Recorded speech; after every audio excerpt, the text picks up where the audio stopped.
وضو کی شرطیں، یعنی وضو کرنے کے لیے کون کون سی شرطیں پائی جانی چاہیے، یا کس شرط کی بنیاد پر ہمارا وضو صحیح ہوگا۔ اگر شرط نہیں پائی جائے گی تو وضو درست نہیں مانا جائے گا۔ اہل علم نے اس سلسلے میں شرائط بیان کیے ہیں، شرطیں پائی جائیں گی تو ہمارا وضو صحیح ہوگا، درست ہوگا، اور اگر ان میں سے کوئی شرط وضو کے وقت نہیں پائی جاتی ہے تو وضو ہمارا درست نہیں کہلائے گا۔ کون کون سی چیزیں ہیں؟ پہلے نمبر پر اسلام، دوسرے نمبر پر عقل، تیسرے نمبر پر تمیز۔ کتاب والے نے، صاحب کتاب نے تینوں کو اکٹھا بیان کیا ہے، اسلام، عقل اور تمیز کو۔ دراصل یہ تین الگ الگ چیزیں ہیں۔ مسلمان ہونا ضروری ہے وضو کے لیے، اسی طرح سے عقل مند ہونا ضروری ہے وضو کے لیے، اسی طریقے سے تمیز والا ہونا ضروری ہے وضو کے درست ہونے کے لیے۔ اگر مسلمان نہیں ہے وضو نہیں ہوگا۔ اگر عاقل نہیں ہے، عاقل کا مطلب ہوش و حواس والا، عقل ہو، شعور ہو، جنون اس کے اندر نہ ہو، عقل ہو، شعور ہو، تب جا کر کے وضو درست ہوگا۔ اور تمیز کا بھی ہونا ضروری ہے، شرط ہے۔ تمیز نہ ہو، تمیز کا مطلب چھوٹا بچہ نہ ہو جس کو تمیز نہ ہو، پاکی ناپاکی یا وضو کرنے کی تمیز نہ ہو، نہیں، بچہ باشعور ہو، شعور اس کے اندر ہو، تب جا کر کے اس کا وضو معتبر ہوگا۔ تو یہ تین الگ الگ شرطیں، اسلام کا ہونا، عقل کا ہونا اور تمیز کا ہونا، یہ تین شرطیں۔ چوتھی شرط ہے کہ وضو کرتے وقت حدث کو زائل کرنے کی نیت ہم کریں گے۔ جب ہم وضو کریں گے تو حدث کو زائل کرنے کی نیت کریں گے۔ جب وضو کریں گے تو حدث کو زائل کرنے کی ہم نیت کریں گے۔ ایک آدمی ہے وضو کر رہا ہے ریفریش ہونے کے لیے، فریش ہونے کے لیے، بدن تازہ کرنے کے لیے، یا یوں ہی جو ہے اس کو لگ رہا تھا میرا ہاتھ پیر گندا ہے دھلنے کے لیے، تو یہ وضو کے لیے نیت نہیں ہوئی۔ عبادت کی نیت سے اور حدث زائل کرنے کی نیت سے آپ وضو کریں گے، یہ تیسری شرط ہے۔ جیسا کہ رسول اللہ صلی اللہ علیہ وسلم نے فرمایا انما الاعمال بالنیات، ہر عمل کا دار و مدار نیت پر ہے۔ تو جب آپ نیت وضو میں کریں گے تو کیسی نیت کریں گے؟ طہارت حاصل کرنے کی، حدث زائل کرنے کی، عبادت کی نیت سے یہ نیت کریں گے۔ اور یہاں پر یہ مسئلہ بھی جاننا ضروری ہے کہ نیت کرنے کے لیے زبان سے الفاظ کا استعمال کرنا یا زبان سے بول کر کچھ کہنا، اس کی ضرورت نہیں ہے، اور نہ شریعت نے ہمیں یہ سکھایا ہے کہ ہم نیت زبان سے بول کر کریں۔ نیت کا تعلق دل سے ہے، اور نیت کی جگہ دل ہے۔ دل میں جو ارادہ پیدا ہوتا ہے اسی کا نام نیت ہے۔ آپ دل میں ارادہ کر رہے ہیں کہ میں عبادت کی نیت سے حدث کو زائل کرنے کے لیے وضو کر رہا ہوں، یہ نیت آپ کی کافی ہے۔ اور جب بندہ ایک کام کرنے کے لیے جاتا ہے یا کوئی کام کرنے لگ جاتا ہے، اس کے دل میں خیال پیدا ہوتا ہے، اسی خیال کا نام نیت ہے۔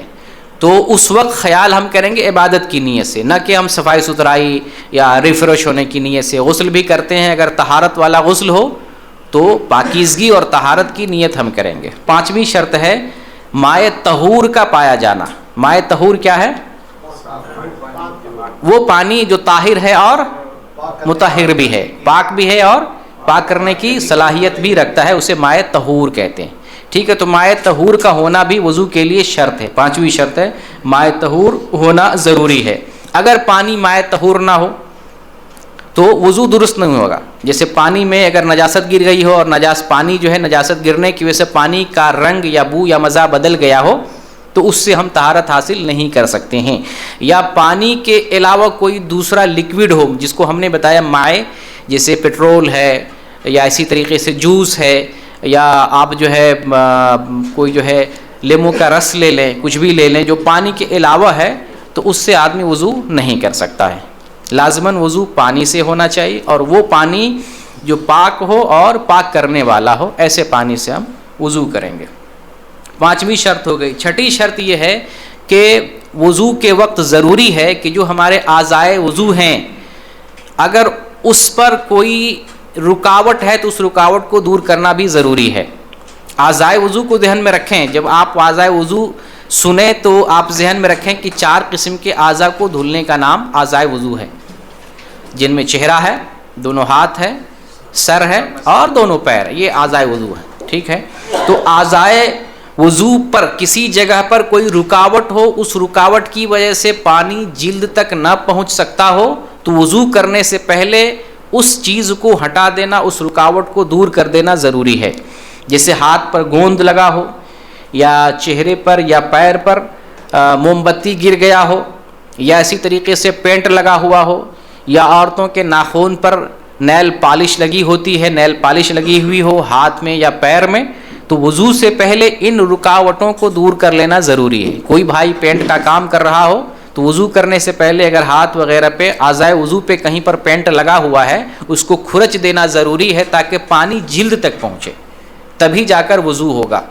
اگر اس کو کھرچے نہیں ہے، پانی جو ہے تمام جگہ پر اعضائے وضو میں تمام جگہ پر پانی نہیں پہنچا ہے تو وضو درست نہیں ہوگا۔ تو اس کے لیے جو وضو میں پانی کے لیے کہیں رکاوٹ آ رہا ہے، کہیں جو ہے جلد تک پانی نہیں پہنچ پا رہا ہے، اس رکاوٹ کو دور کرنا ضروری ہے۔ چھٹی شرط تھی۔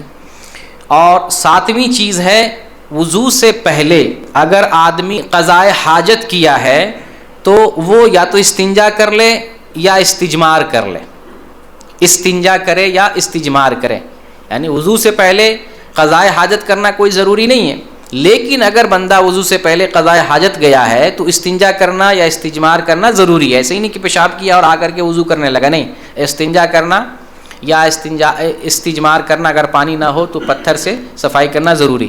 استنجا کہتے ہیں پانی سے نجاست دور کرنا، اور استجمار کہتے ہیں پتھر سے نجاست دور کرنا۔ جب پانی ملے تو پانی سے استنجا کریں گے، کہیں پانی دستیاب نہ ہو تو پتھر کا استعمال کر کے ہم صفائی ستھرائی کر سکتے ہیں، نجاست دور کر سکتے ہیں، جیسا کہ نبی کریم صلی اللہ علیہ وسلم نے ہمیں تعلیم دی ہے کہ پاک مٹی سے ہم استنجا کر سکتے ہیں، پاک ڈھیلے سے۔ اور جب پاک ڈھیلے کا استعمال کریں گے نجاست دور کرنے کے لیے تو کم از کم 3 ڈھیلا ہونا ضروری ہے، 3 ڈھیلا ہونا ضروری ہے، وہ گوبر نہیں ہو اور وہ ہڈی نہیں ہو، ان دونوں کے علاوہ دوسری چیزوں سے پاک مٹی سے کر سکتے ہیں۔ آج کل ٹیشو ہے تو اس کا بھی استعمال کر سکتے ہیں، کوئی پاک کپڑا ہے تو اس کا بھی استعمال کیا جا سکتا ہے، اس میں حرج نہیں ہے، لیکن گوبر، ہڈی اور کوئلے کو بھی کوئلے سے بھی منع کیا گیا ہے۔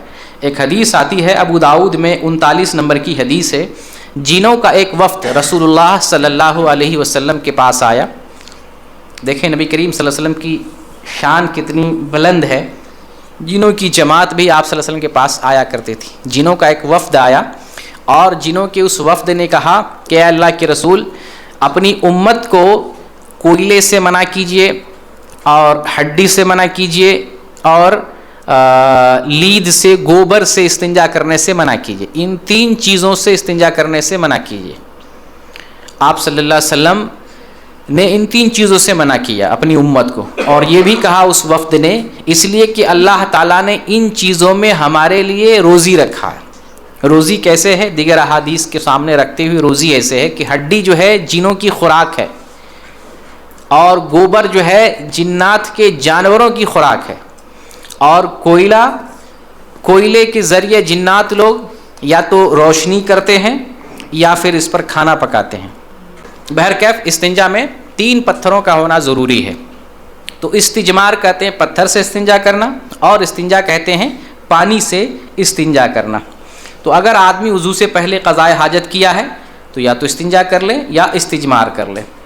8ویں شرط ہے موالات، وضو کرتے ہوئے موالات ضروری ہے۔ موالات کا مطلب پائے در پہ اعضائے وضو کو دھلنا، پائے در پہ یعنی لیٹ نہیں کرنا۔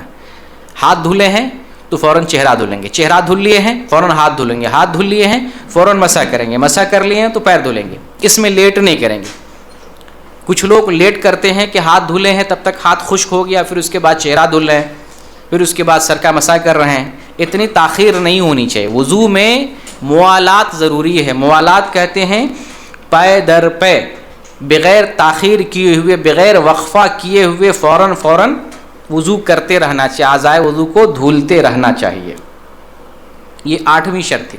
اور 9ویں شرط ہے اعضائے وضو کو دھلنے میں ترتیب اختیار کرنا ضروری ہے، چونکہ اللہ تعالیٰ نے قرآن میں جس ترتیب سے وضو کرنے کا حکم دیا ہے کہ تم پہلے چہرہ دھلو، پھر ہاتھ دھلو کیونوں سمیت، پھر سر کا مسح کرو، پھر پیر کو ٹخنوں سمیت دھلو، اللہ تعالیٰ نے ترتیب بتایا ہے، اسی ترتیب سے ہمیں وضو کرنا ضروری ہے، یعنی وضو کے صحت کے لیے، صحیح ہونے کے لیے ترتیب کا ہونا ضروری ہے۔ کوئی آدمی پہلے پیر دھل لے پھر چہرہ دھلے تو اس کا وضو درست نہیں ہوگا۔ تو یہ 9ویں شرط تھی کہ وضو میں ترتیب کے ساتھ دھلنا ضروری ہے۔ اور 10ویں شرط ہے کہ تمام اعضائے وضو کو دھلنا ہے، یعنی جتنے اعضاء کو دھلنے کا حکم دیا گیا ہے، اللہ نے حکم دیا ہے یا اللہ کے رسول نے حکم دیا ہے، ان تمام اعضاء کو وضو میں دھلنا ضروری ہے۔ اگر کوئی عضو چھوڑ دیتے ہیں وضو میں، حتیٰ کہ وضو میں عضو کا کچھ حصہ بھی رہ جاتا ہے، تب بھی وضو نہیں ہوتا ہے۔ پورا عضو چھوڑ دیں یا عضو کا کچھ حصہ جو ہے سوکھا ہوا رہ جائے، خشک رہ جائے، تب بھی وضو نہیں ہوتا ہے۔ تو یہ وضو کی 10 شرطیں ہیں، وضو کے 10 شرائط تھے۔ اہل علم نے ایک اور شرط بیان کی ہے، 11ویں شرط، اور اس کا تعلق ہے حدث دائمی سے۔ حدث جس کا تعلق جسم سے ہے، اور خبث کا تعلق جسم، کپڑا اور زمین سے، تینوں چیزوں سے۔ تو وہ حدث جو دائمی ہو، کسی انسان کے ساتھ حدث برابر رہ رہا ہو، لگاتار ہوتا ہو۔ دائمی حدث کا مطلب یہ ہے جیسے کسی آدمی کو پیشاب کے قطرے آ رہا ہے، برابر آ رہا ہے، تو دائمی وہ حدث کا شکار ہے۔